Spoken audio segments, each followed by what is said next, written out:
Tuhan yang disembah oleh Nabi Ibrahim, disembah oleh Yesus, disembah oleh Musa, oleh Nabi Muhammad. Kan sama kan Tuhannya. Jadi apa yang membedakan tuh? Yang membedakan adalah Islam datang terakhir tuh.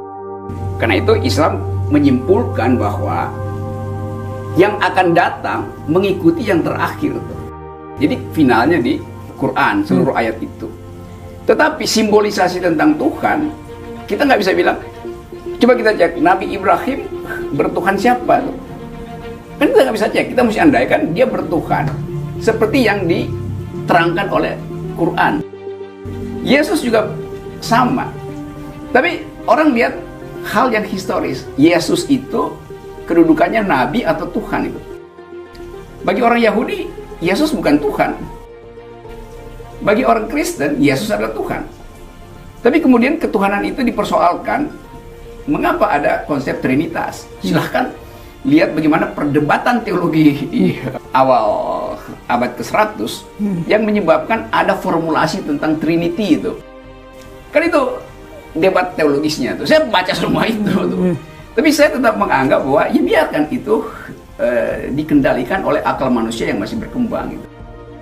Nah, sentimen politik masuk di situ, itu yang saya mau cegah gitu.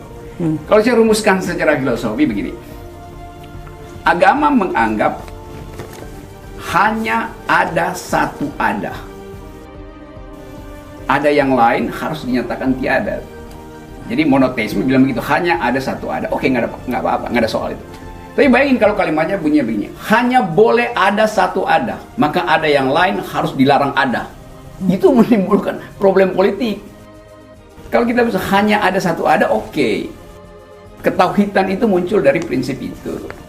Tapi begitu bilang hanya boleh ada satu ada, itu masuk di dalam problem politik. Kenapa yang ada yang lain nggak boleh? Kalau orang ateis, dia bahkan, jadi kalau dibilang begini, orang ateis musuhi Tuhan itu. Ya bagaimana mungkin orang yang nggak punya konsep tentang Tuhan musuhi Tuhan? Kan ngaco kan? Jadi ateis itu dia nggak punya konsep tentang Tuhan. Dia nggak bilang jelek, dia nggak bilang buruk tuh. Ya dia bilang tidak ada itu. Tapi kalau disebut tidak ada, bukan dia gini. Kalau dia tidak ada, itu bisa jatuh pada yang disebut nihilisme. Jadi dia menganggap di dalam ketiadaan itu membuat semua orang merasa nggak perlu bertengkar. Itu ateisme yang nihilistik itu. Tapi di Indonesia terutama, ateis itu dianggap memusuhi Tuhan. Di situ salahnya tuh. Apalagi anti Tuhan. Anti Tuhan artinya dia tahu ada Tuhan kan. Tapi dia anti tuh. Tapi orang ateis nggak menganggap Tuhan itu ada. Jadi ngapain dia musuhin Tuhan? Dia nggak mungkin dia musuhin sesuatu yang dia anggap nggak ada. Itu. Lain dengan antiteis. Antiteis itu memusuhi. Kalau ateis bukan memusuhi. Bedanya itu. Antiteis ya satu politik untuk memusuhi Tuhan. Dan itu kan tidak ada hubungannya dengan agnostik, dengan ateis tadi. Agnostik, saya nggak tahu saya berbuat baik masuk surga apa nggak, saya nggak tahu tuh. Karena itu saya menganggap bahwa ya berbuat baik itu tuntutan manusia, bukan tuntutan agama tuh. Kalau tuntutan agama udah ada standarnya, ini baik, ini buruk, ini baik, ini buruk. Nah itu saya nggak tahu.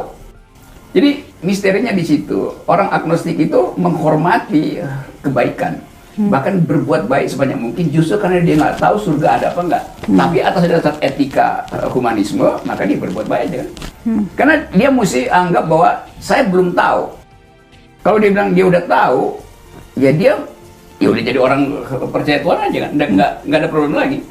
Tapi semua orang yang agnostik selalu berupaya untuk mengerti mengapa yang belum ada itu dikejar orang tuh. Jadi dia selalu ada dalam kondisi bertanya. Kalau saya tahu sesuatu ada, saya nggak mungkin jadi agnostik tuh. Maka saya anggap itu udah final tuh. Tetapi saya menduga bahwa orang lain menginginkan saya sudah final. Padahal orang itu kalau saya bicara, dia nggak bisa terangin ke saya apa itu final kan. Karena itu supaya aman saya bilang saya tidak final atau belum final gitu. Misalnya begini, ini konsep saya coba bikin lebih teknis ya. Orang debat tentang apakah pluralisme agama itu boleh apa enggak. Kalangan Muslim menganggap bahwa ada yang bilang ya boleh. Karena apa? Karena itu kehidupan bermasyarakat, pluralisme itu. Tidak ada yang final itu. Semua Tuhan benar gitu. Itu kan pandangan pluralisme. Tetapi versi lain di dalam agama Islam menganggap nggak boleh ada pluralisme. Yang boleh ada pluralitas. Kan itu intinya. Jadi nggak bisa misalnya agama lain benar, Islam juga benar, lalu nggak ada semacam eksklusivisme. Padahal agama tumbuh dengan eksklusivitas itu. Maka yang lain itu, eksklusivitas artinya yang lain itu mesti dianggap salah tuh, supaya imannya bersih. Nah, saya hormati itu.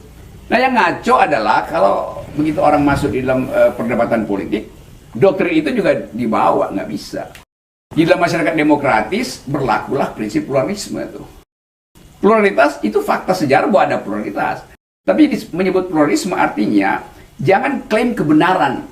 Nah, bagi orang yang beragama, kebenaran mesti diklaim tunggal. Hanya boleh ada satu ada.